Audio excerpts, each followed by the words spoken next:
Cette terre est encore fine. Il faut que ça passe par le baptême du feu. Cette terre est déjà passée par deux processus. L'eau de Noé, c'est le baptême. Et le sang de Jésus, c'est la sanctification. Ça reste autre chose.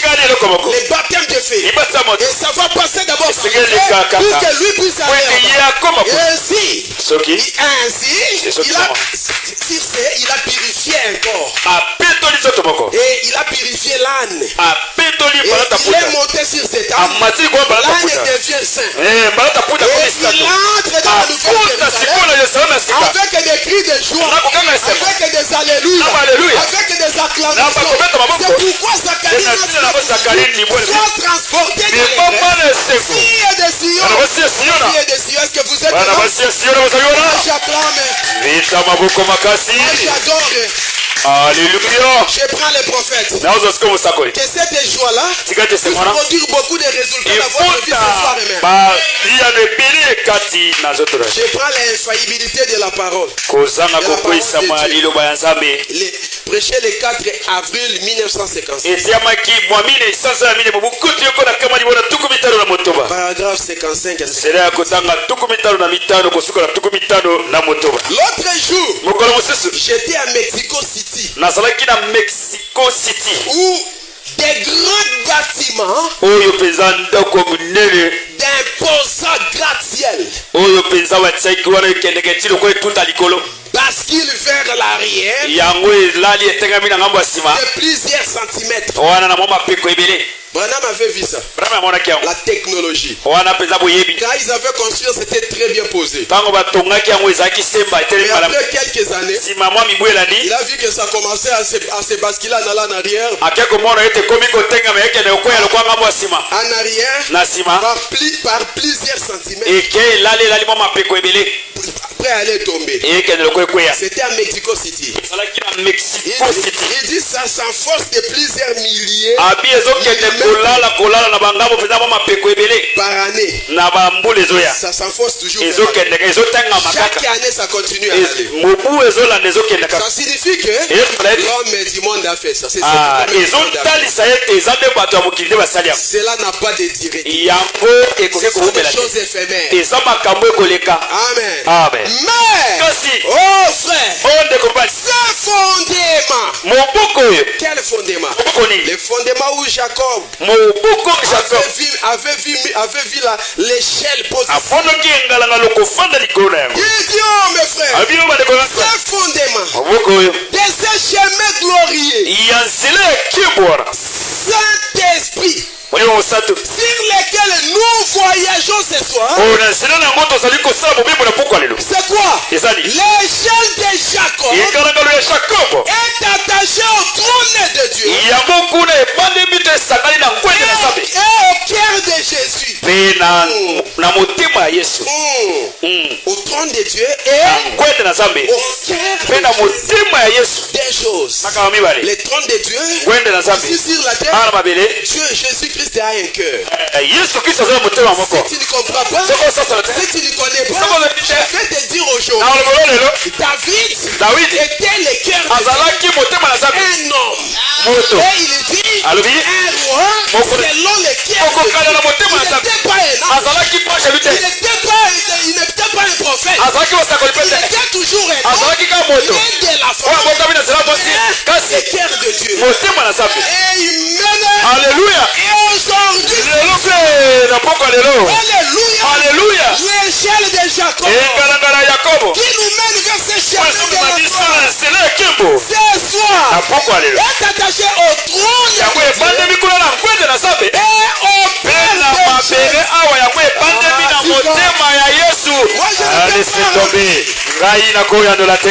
nous a déjà donné la réponse en disant que Dieu ne pouvait pas mettre son fondement sur Abraham, sur Adam. Il a dit Adam était tombé.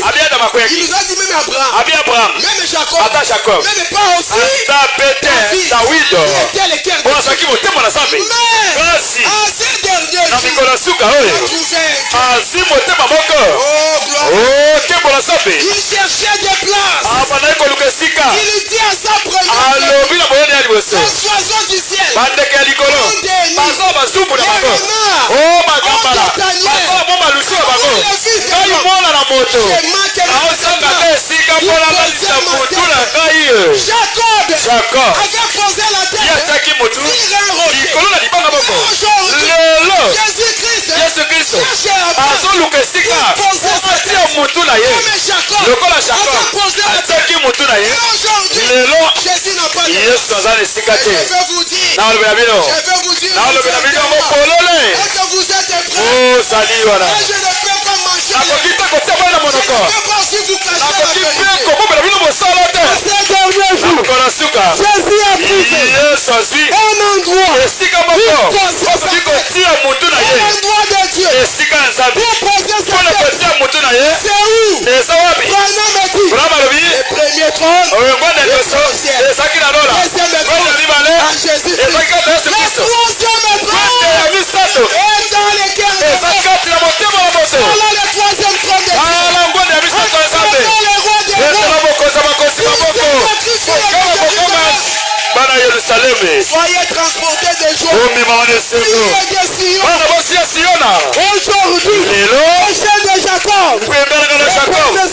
Yango etelemi kuna na ngwende na mabele awande likolo na motema na Yesu. Suivez. Il dit, et nous sommes entre les deux. Pe alobi tozali katikati na mibale wana. Nous sommes entre les trois. Tozala katikati ya ngwende. Pe na motema ya Yesu. Tozomi na Nous katikati. sommes entre les deux. Biso tozala katikati ya mibale wana. Est-ce que je peux venir? Aya. Les enfants d'Israël, Bana Israeli. quand ils traversaient Bana okata. la mer rouge, Kuyetale. Paul dit, ils étaient baptisés à Moïse. Bango babasamaki kati na Mose. Un homme Moto. né de la femme, Moïse, Wazaki Mose. dans le péché, Oh. dans la loi, Masumu na mobeko. il était dans la loi, Azaki kaka mobeko. dans les animaux, Na mose dans la makila loi banyama. qui ne sautait pas. Akokaki kobima te kobika te. Akokaki kolonga masumu te. Ebana osipaka masumu. Israël abatisaki kati na Mose. Oh. Est-ce qu'il est baptisé dans l'homme, mais ça suffit quoi? Une personne qui peut guérir comme Moïse. Il est baptisé dans lui. Aujourd'hui, ils ont dit que nous sommes entre les deux. L'autre c'est l'autre c'est le cœur, son cœur, le cœur de Jésus. Et allons lentement. Même si on s'arrête là, il n'y a pas un problème. Tu dis que quelque chose n'a pas passé dans ta vie. Écoutez, les prophètes disent, le Seigneur Jésus-Christ, quand il était, attendez, je ne peux pas d'abord entrer. On va arriver. Il y a ça ici. Attendez. C'est toujours ici. Écoutez, nous sommes entre les deux. Oh, gloire à Dieu. C'est quoi? Ibrahim crie Alléluia. Moi aussi, Esaïe. Alléluia. C'est moi qui ai crié. Je ne vous ai pas poussé à crier. Même à crier. Moi aussi j'ai crié. Alléluia. Ouais, moi c'est moi. C'est quoi? Des signes et des prodiges. Dieu fraye une voix pour ceux qui croient. Est-ce que ceux qui croient ils sont ici? Il accomplit ses signes et ses prodiges. Il dit Alléluia. Croyez-vous cela? L'assemblée répond Amen. Il dit ayez foi en Dieu.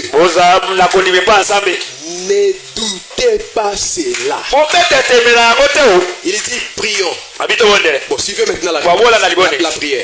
Père Céleste, je ne sais pas pourquoi tu as fait ceci, mais apparemment le Saint-Esprit m'a immédiatement arrêté. Il m'a demandé d'arrêter de parler pour autre chose. Je ne sais pas ce que tu veux que je fasse, mais voici, une chose est que je suis très reconnaissant, Seigneur. Je te connais. Suivez. Je suis très content de ce que je peux sentir et dire que ton esprit s'aimait. Savoir que tu es sur le point de faire quelque chose, mais si vous êtes prêts, il va agir. Fille de Sion, voici ton roi. J'en suis très content. Et je te prie, oh Dieu, de me pardonner mes péchés et de mes offenses. Pardonne cette assistance, ces péchés et offenses.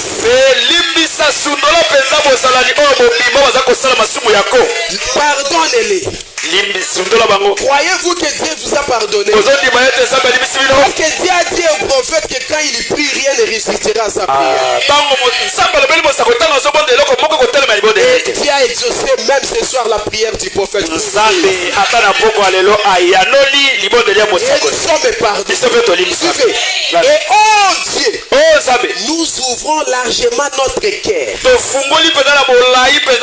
Comme nous réalisons que nous sommes les enfants promis de Dieu. Il n'y a rien que nous ayons fait. C'est uniquement par grâce que nous sommes sauvés. Oh Dieu, comment pouvions-nous donc recevoir le Saint-Esprit? Comment as-tu pu déverser cela, cette huile? Si tu ne l'avais pas ordonné à être ainsi,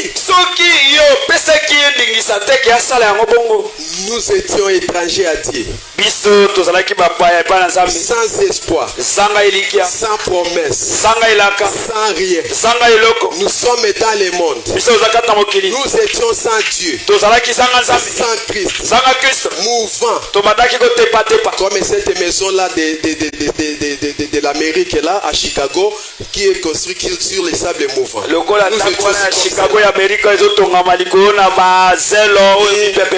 ça s'incliner. Nous étions comme ça. Dans le monde, nous étions en route vers l'enfer. Oh, suivez maintenant. Nous te sommes bien reconnaissants. Ta grâce étonnante nous a choisis, nous a sélectionnés, nous a donné ces grandes choses, nous a placés sur cette échelle de Jacob et nous a ouvert les yeux. Oh, gloire à Dieu. Si tes yeux ne sont pas ouverts, il n'est pas encore sur l'échelle de Jacob. Soyez sélectionnés, soyez placés sur l'échelle de Jacob et commencez à monter pour voir la seconde venue. Si tu n'as pas encore vu la seconde venue, soyez ouverts, montez dans la chaîne de Jacob et que tu commences à voir qui est dans la chaîne. Si tu ne vois pas les saints des saints, monte seulement les chaînes de Jacob.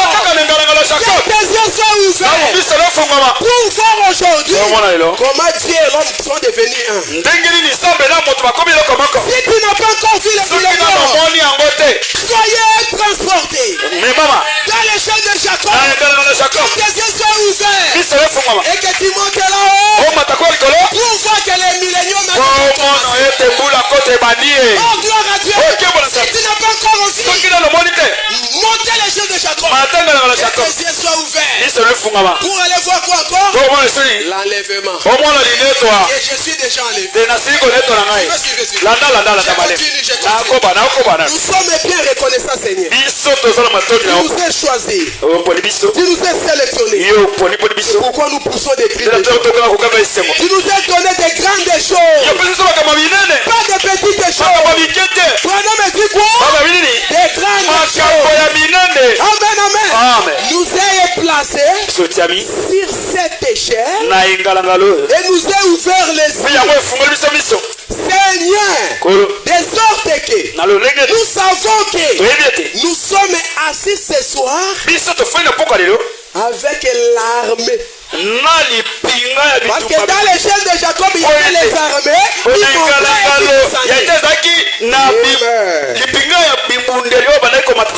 les militaires anges. Ils montaient. Ils faisaient quoi? Ils montaient avec les requêtes des gens. Ils descendaient avec des réponses.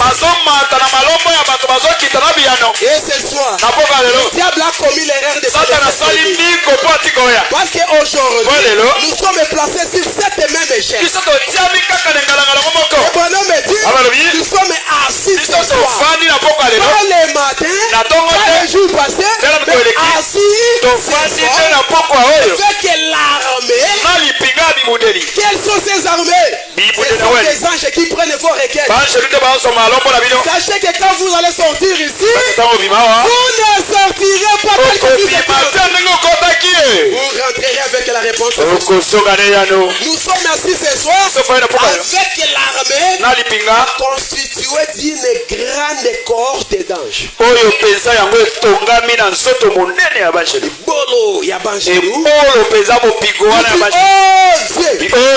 Que nous sommes en marche vers Sion. Vers Sion. Les trônes de Dieu, c'est ça les Sion aujourd'hui. Sion sur la terre. Sion au ciel. Nous montons tout droit vers Sion. La merveilleuse cité de Dieu. Alléluia. Nous marchons vers Sion. Merveilleuse. Nous montons tout droit vers Sion. Alléluia. La merveilleuse cité de Dieu. Nous montons vers Sinaï. Est-ce que nous montons vers Sinaï? Sinaï c'était pour Moïse. Est-ce que nous montons sur la transfiguration? La transfiguration était pour les apôtres. Ça ce n'est pas notre message. Mais cette fois-ci, nous montons sur la troisième autorité. Ce n'est plus Sinaï qui est la loi par ce n'est plus la transfiguration. Les messages de midi. Mais cette fois-ci, nous montons ce soir, pas le matin, mais ce soir la révélation, l'unicité de Dieu, la troisième montagne de Dieu, épouse parole.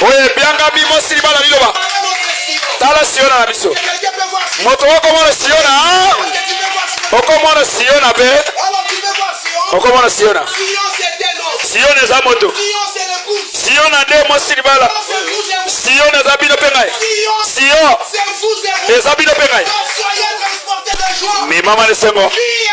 Bana basi ya Siona. Tubitira mukozi bakozi maboko. Mukozi nazo yepana yo. Mukozi nazo yepana yo. Okay mona kolo yawe. Landa. Yango ko kite ko selmoi. Engala qui est posé aujourd'hui. Sabilo. Vers le cœur de Dieu. Na ngambo motema nzambe. Pe na ngonde nzambe. Yango ko kite ko selmoi.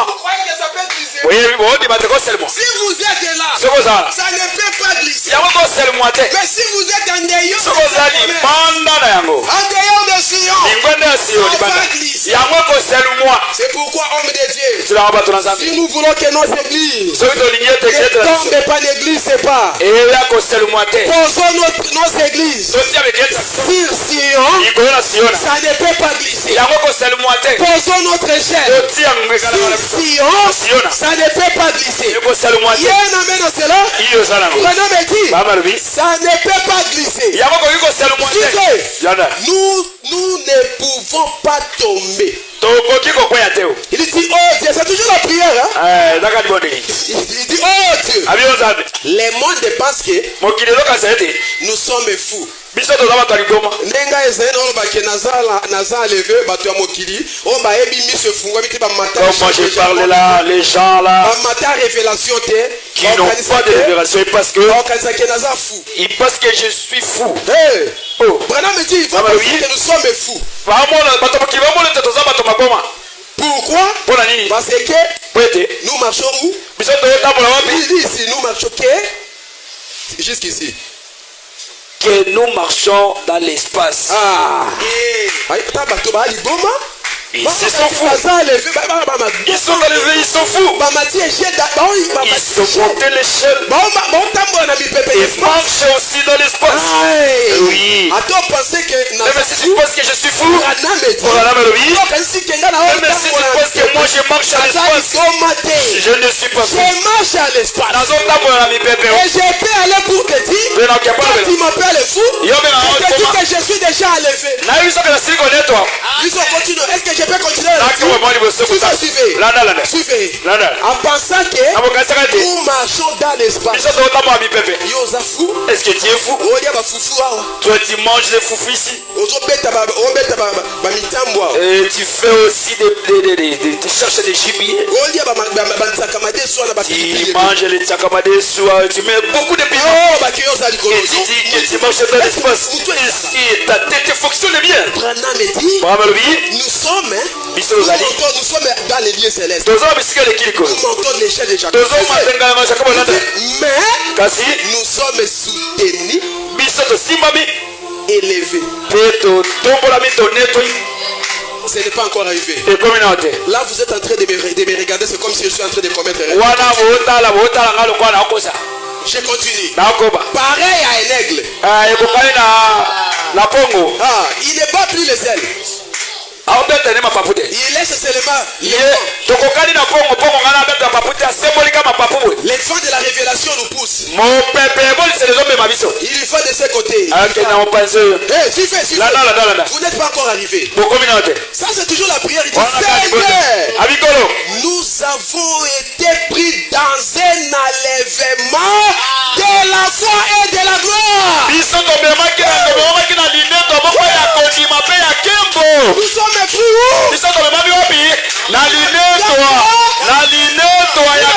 Vous parlez avec la honte.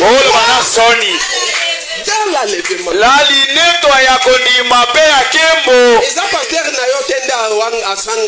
Ce n'est pas ton pasteur qui a parlé, c'est Branham qui a dit.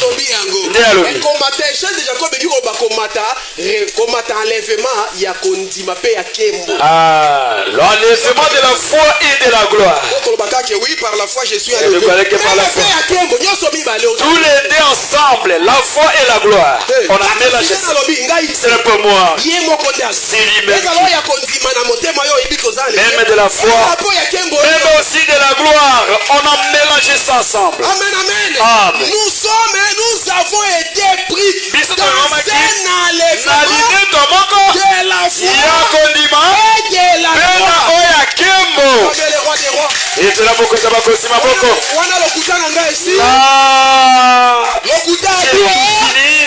On a enterré la tromperie. Écoutez, dans cet enlèvement, c'est quoi qui se passe? Dans cette échelle de Jacob, qu'est-ce qui se passe? Et les anges de Dieu sont avec nous pour nous accorder des bénédictions spirituelles. Amen. Nous aider en chef. Amen. Pour vous aider en chef. Si tu as des problèmes, pendant que les anges viennent ils sont là pour nous aider à nos problèmes. Si tu as des problèmes, parce que la réponse est par des anges qui viennent avec nous. Entrez avec la solution. Au nom de Jésus-Christ. Je n'ai pas besoin de te poser les mains. Monte seulement l'échelle de Jacob. Et parce que tu es monté, parce que tu es sur l'autel de Jacob, ta réponse est là. Ta réponse est là. Ton mariage, tu as déjà trouvé. Ton voyage, c'est déjà ouvert. Ta maison, les immeubles, tu en as déjà. tes voitures te disent oh ça c'est déjà là parce que vous êtes enlevé cet enlèvement de la foi l'enlèvement de la gloire. Les anges de Dieu sont là pour vous. Il n'est pas encore terminé. Il chauffe toujours. Moi aussi j'avais chauffé jusqu'à la fin. Il dit les anges de Dieu sont avec nous, pas avec eux, mais nous. Pour nous accorder des bénédictions spirituelles, nous aider en chemin et nous encourager. Hein? Ce que c'est à nos encouragements. Hein? Si tu as la réponse, tu dois avoir du courage. Alors que nous apercevons là-bas la colline de Sion, nous voyons ça là-bas. Mais en cours du chemin, les anges nous donnent des réponses. Les anges nous aident. Et si tu n'étais pas aidé, soyez aidé. Mais il termine. Moi aussi je vais terminer toujours par la prière. Nous te prions. Bien aimé Père Céleste, de bénir cette assistance ce soir. Amen. Tu crois cette prière? Alors Bonhomme de Dieu a dit qu'il bénisse l'assistance ce soir. Tu es aussi béni. Je suis béni. Et tu peux dire que je suis béni. Oh, gloire à Dieu. Il dit, bénis cette parole ce soir. Ce soir, sauve chaque péché. Ce soir, pardonne chaque rétrograde. Hey, et accorde que les anges de Dieu descendent auprès de ces pauvres. Que les anges de Dieu font quoi? Descendre. Pas loin de vous. Auprès de vous. Toi qui êtes rétrograde. Que l'ange de Dieu descend auprès de vous.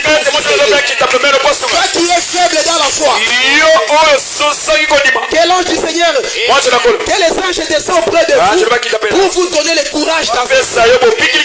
Vous qui n'avez pas de nourriture. Que les anges soient auprès de vous. Pour vous donner de nourriture. Vous qui n'avez pas de maison. Que les anges de Dieu descendent auprès de vous pour vous donner tous ces pour ces décrets de Jésus. Soyez dans la détresse. Que les anges de Dieu puissent descendre. Amen. Et accorde que les anges de Dieu descendent auprès de ces pauvres. Perdu ce soir. Qui est en route. Qu'ils les prennent, qu'ils aillent là-bas dans le sable mouvant du péché, qu'ils prennent ces pauvres hommes là-bas à qui attend parler depuis longtemps, qui les relève, les lave dans le sang du Seigneur, les place sur l'échelle, que les anges l'aident et lui faisant faire des tours de part et d'autre,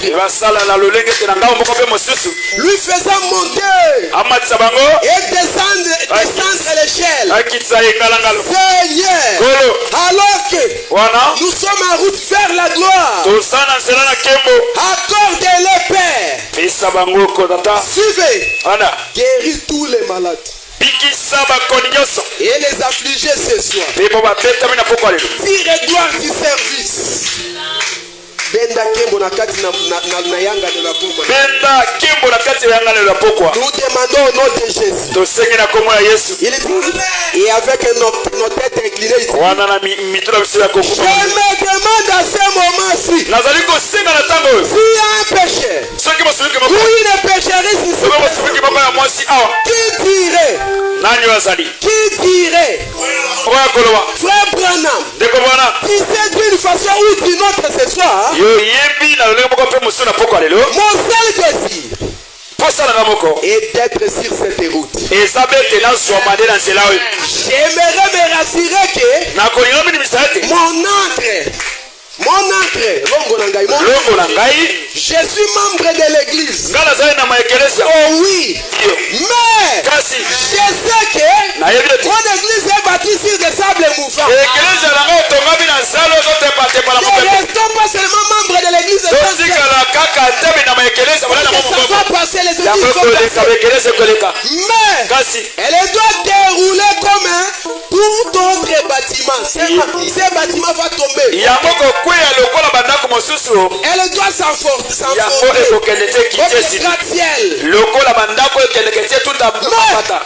je vais être bâti avec quelque chose ancré dans mon cœur, avec une bénédiction de Dieu qui d'un baiser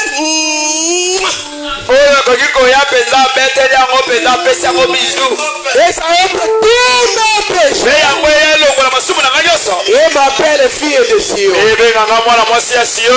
Vous êtes dans le désir d'être comme cela.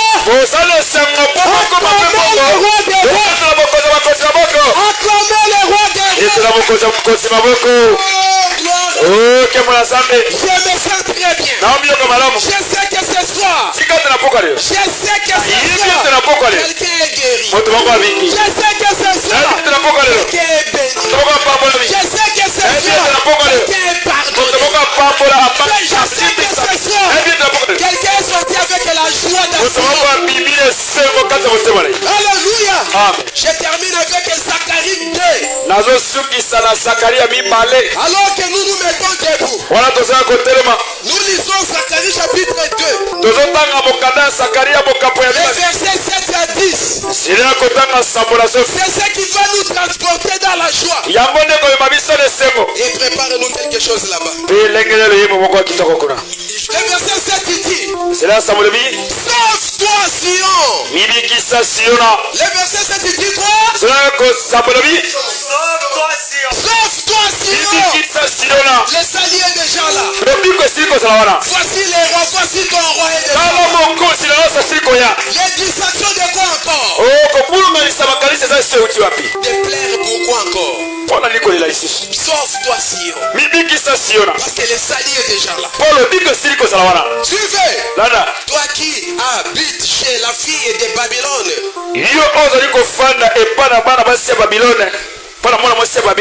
Car ainsi parle l'Éternel des armées. Après cela viendra la gloire. Il m'a envoyé vers les nations qui vous ont dépouillés. Nzambe atindi ngai pana maboto babotola bino bozwi na bino. Nzambe atindi lelo mosantu na basantu liboso na bato na banguna na bino babotola kembo na bino. Amen. Babotola yo bozwi na yo na kati na famille na yo. Et pas na voisinage. Babwaka msuna batela. Leri yo katisi kaka boye kotela yo. Tisi kozana makambo ezokende kaka mbilinga mbilika mutu mutu putu putu pata pata. Nde ya watindi mosantu ya basantu na génération ya Laodikia mosantu ya basantu aye meme na losambo na linginze bonana makasi mama Julie et que azakana ni dit envoie toujours des témoins. Il dit quoi? Intermédiaire. L'homme est l'agent de Dieu. Et même ici ce soir, l'homme est l'agent de Dieu. Il est venu avec l'insi dit le Seigneur, la colonne de feu, avec Christ, ton roi, avec Christ et ton roi.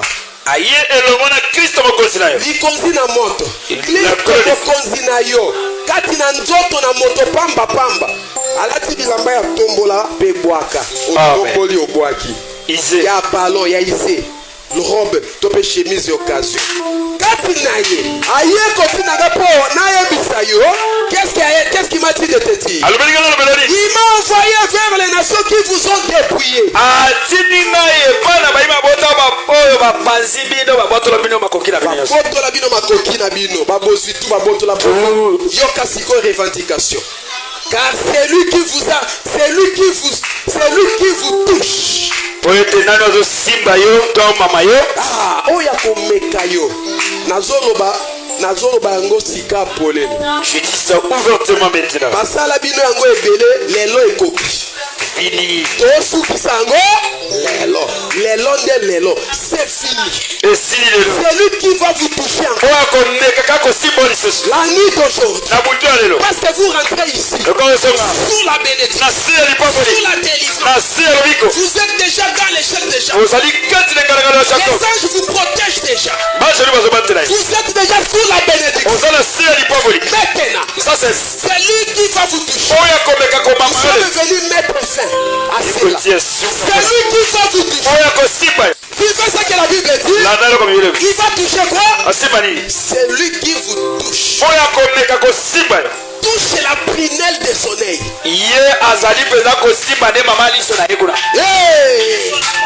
Liso kaka ya moto kuna.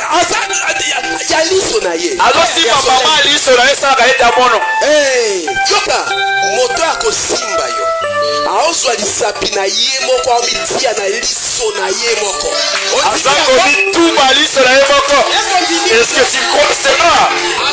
Tala, Jésus. Ngai tende mutu na lo. Ce n'est pas moi qui parle. C'est ton Dieu qui te dit dans la Sambe la wanda za kolobela yoko. Amen. Amen. Ok, tu es fille de Sion. Yes, ali mwana mosi Siona. Ainsi dit le Seigneur. Abongo lo bikolo. L'Éternel des armées. Kolo ya ya mapinga. Il dit après cela. Abisi malango. Je viendrai. Nakoya. Il viendra la gloire. Akoyeko ya kefu. Il m'a envoyé. Ya tiningai. Vers les nations qui vous ont vers les sorciers qui vous ont assorcé. Il peut être votre papa. Il peut être votre oncle. Il peut être ton il m'a envoyé vers cette nation. Aujourd'hui, est-ce que vous êtes montés sur le ciel de Jacob, où il y a les anges aiment, ils ont peur de piétiner. Mais les sorciers de votre vie, avec des souliers cloutés, avec des souliers cloutés,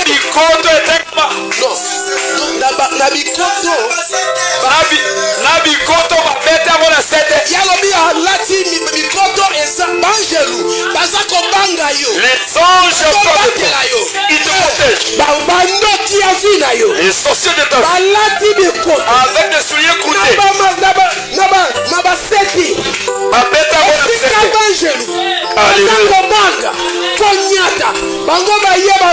Ils vont piétiner toujours doucement. Ainsi dit le Seigneur. C'est lui qui va vous toucher. C'est lui qui va oser. En sortant seulement ici. C'est lui qui va oser de vous toucher. Il touche quoi? Il touche la prunelle de son œil. Voici.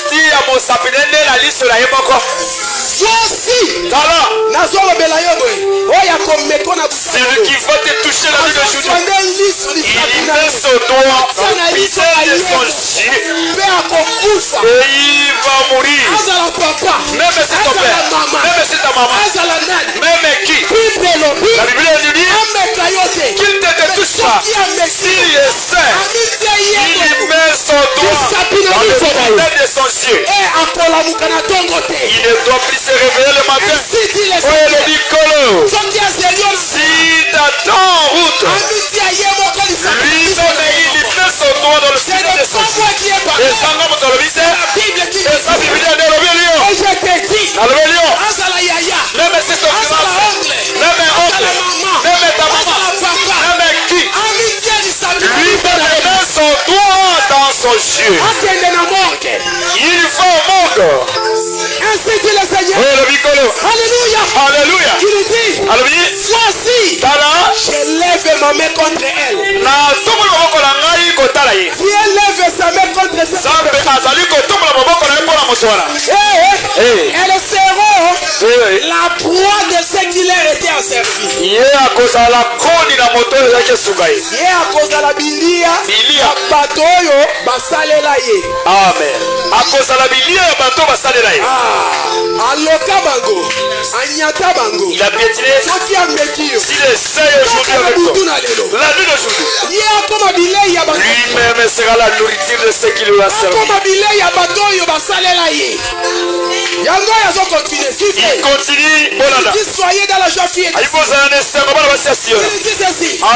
Elles seront la proie de ceux qui leur est. Et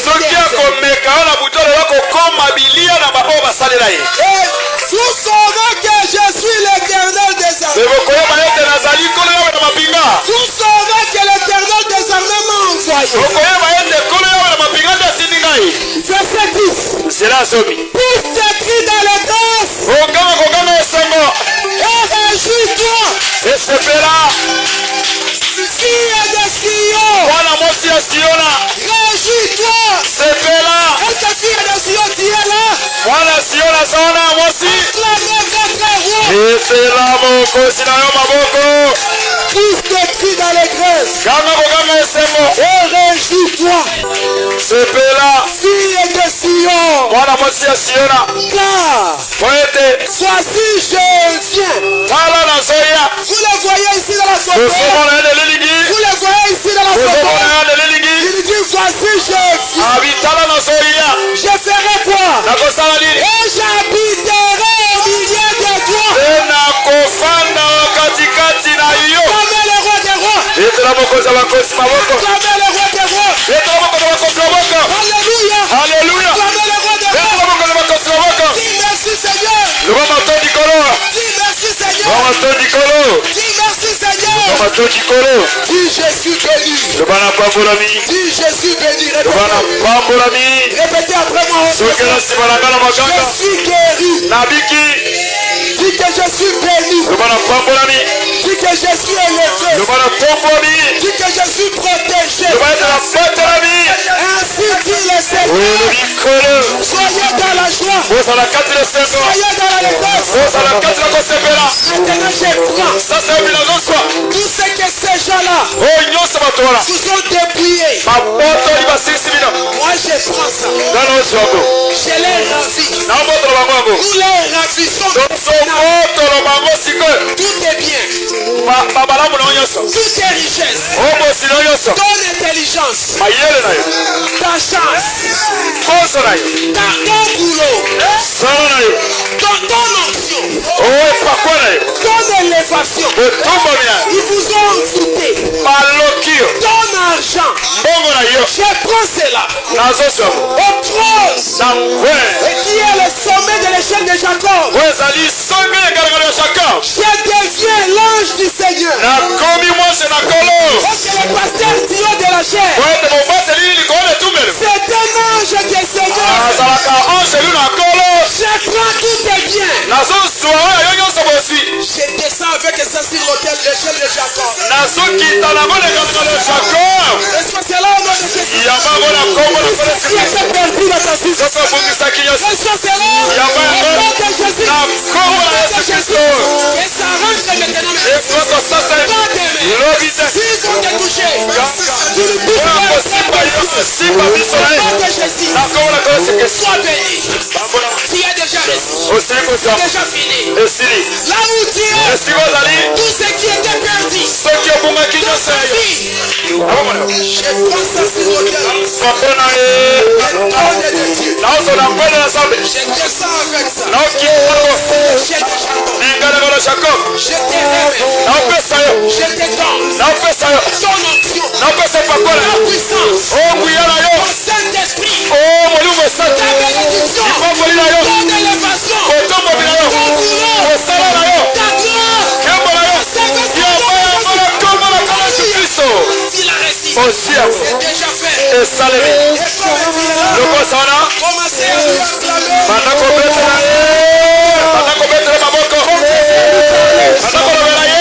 Seigneur,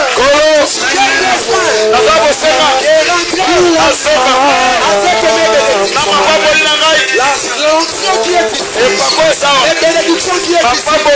Que je rentre avec eux. Ça ne reste pas. Tu as reçu ton onction, ta puissance, ton élévation, ta chance, ton boulot. Tu les reçois.